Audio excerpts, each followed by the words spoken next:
Hello and welcome to day 3 of the 50 Days to Healing Challenge. Right now it is 10 a.m. Eastern. Okay, I'm lying, it's not. I waited a little bit longer to do today because I had a lot of stuff to do this morning. So it is actually quite late. It is 3 in the afternoon. Yeah. So I am home, working from home today. And I've been thinking a lot about yesterday's exercise. It was very, very good for me. But like I said, it was a really tough question to answer because I had to be very honest with myself. And sometimes when you're honest about why you want help, it makes you feel uncomfortable because we don't want to accept that we struggle with certain things in life. And we definitely don't want to share that with people.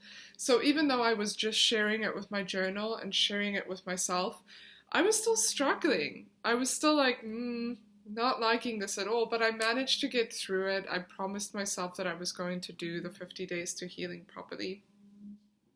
So here I am, back, and today's one is focused a little bit more on the positive. So it's going to start out with, what are your strengths?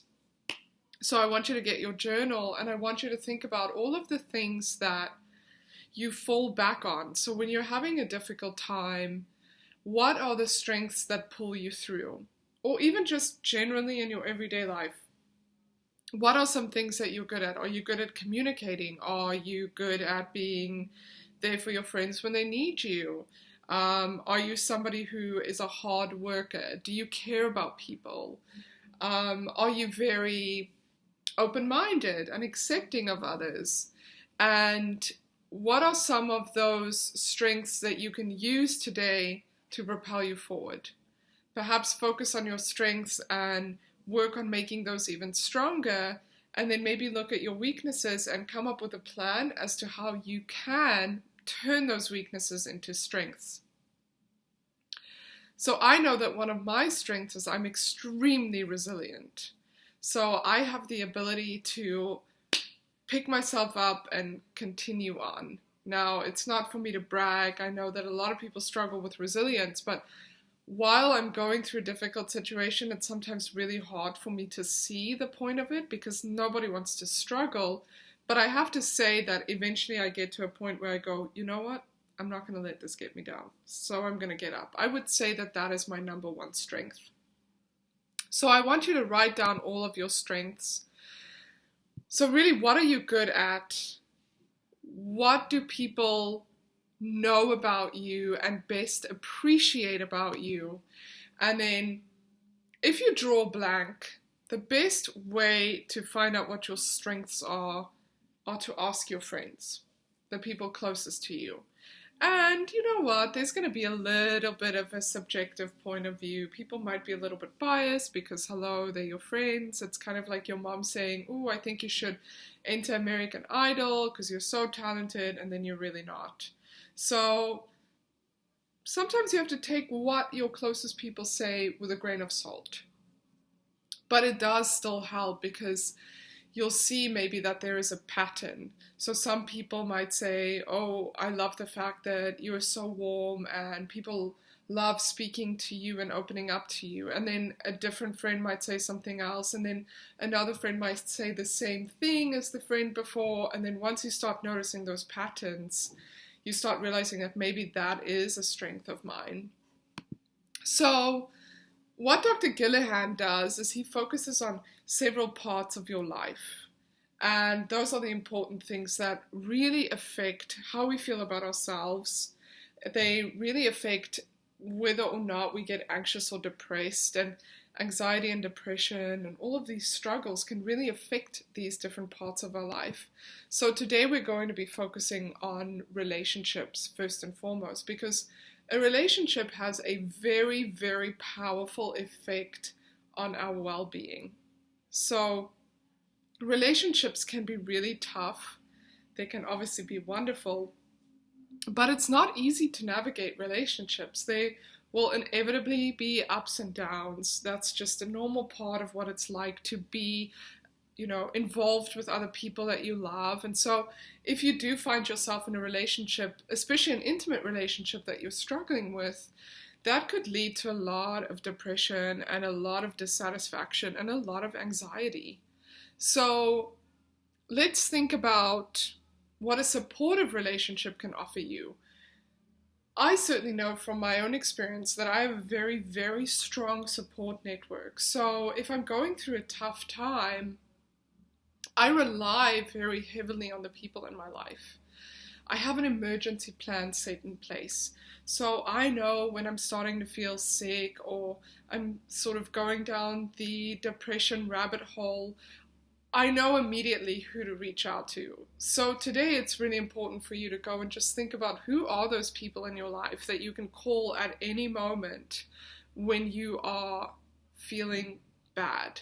And I know the last thing when you're depressed or anxious is you wanting to call someone. That's very tough, but at the same time, make that a rule, write it down, share that emergency network with people in that network so that they know who they are and they know that if they're not available, they can reach out to one of those other people and they can say, hey, I'm not available at this moment, like I'm in a meeting.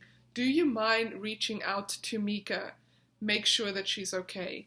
I think it's very important for us to have that.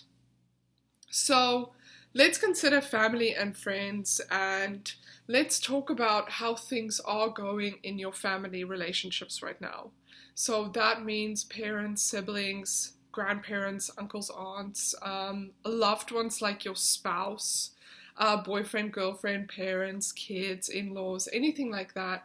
And really sit down and think about those primary relationships that you have and be honest, like how well is it going in them? Because not everything can be, roses and moonshine and roses all the time. So even when you're very happy in a relationship, there are still struggles. Okay, so it can be something major, or it could be like a little thing, like, oh, I get so annoyed when my mother does this, or, oh, like my dad, the way he, sometimes talks to me, or I'm not saying my parents do that, so don't worry, guys, if you're watching this. I'm just using it as an example. There will always be something that is a little bit of a struggle. Write it down, okay, because eventually we'll get to a point where we can work on that. So also think about, like, what are other family members going through? Are they going through a difficult time? How can you best start supporting them? Because when we are in a situation where we can step up and be there for somebody else, we inevitably step up and we're there for ourselves too. Because it feels good to give back. It feels good to know that you are there for the people who love you and the people that you love. So who are those family members that have moved on because you've kind of forgotten about them? And it's not that you wanted to. So there's a difference between cutting people out of your life because they were toxic, or having people in your life that you love, but because you're not really paying as much attention to them, you kind of are living two separate lives. So you're not really sharing with one another anymore. And how can you reach out to them again? And also, do you feel smothered by family members? Do you want to be alone sometimes, but they're not really giving you much? Because we also have to think about the relationship that we have with ourselves. Because sometimes we do need to be alone. That's very, very important. And we also have to assess, like, what kind of an impact do these close relationships have on our anxiety and depression? Do you have somebody in your family who's constantly draining you?